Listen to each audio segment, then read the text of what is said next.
10 règles pour obtenir la libération et la guérison intérieure. Enregistrement effectué par le site www.sosparanormal.com.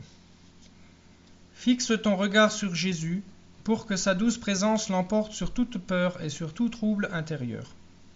Commence par remercier Dieu pour son amour infini et parce qu'il t'a aimé tendrement tout au long de ta vie.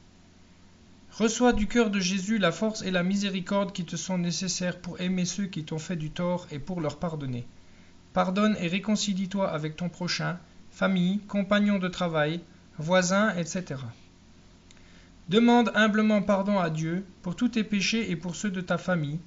Abandonne-toi à la miséricorde infinie du Père. Dis-lui que tu l'aimes et que tu te sens pécheur. Approche-toi avec confiance de Jésus qui t'invite à recevoir son pardon dans le sacrement de la pénitence. Souviens-toi de ton baptême et renouvelle en pleine conscience les promesses faites au jour de ton baptême. Tu peux ajouter « Moi, en vertu de mon baptême, je renonce aux démons, aux mensonges, à l'incrédulité, à l'orgueil, au blasphème, à la superstition, à l'avarice, à la colère, à la haine, à la division, à la violence, à l'envie, à la jalousie, à la malédiction, à la dépendance de l'alcool et de la drogue, à l'avortement, aux désordres familiaux, affectifs et sexuels, à la peur, à l'oppression, au désespoir, à tout pouvoir maléfique, à tout lien avec le monde occulte et avec des rites sataniques, et je me place tout entier sous l'autorité de Jésus.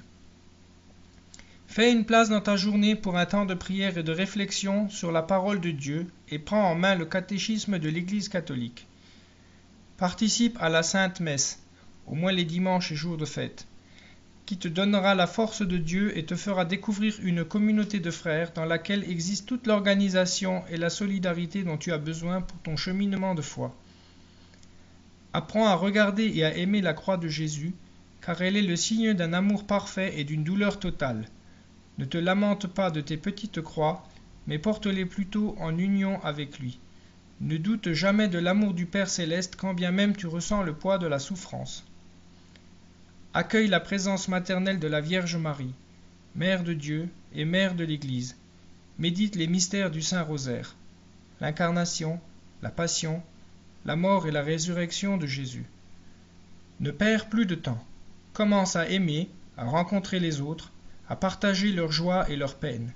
Sois positif envers toi-même et envers les autres. Porte à tous la paix et la joie du Christ. Participe au groupe de prière et au mouvement caritatif.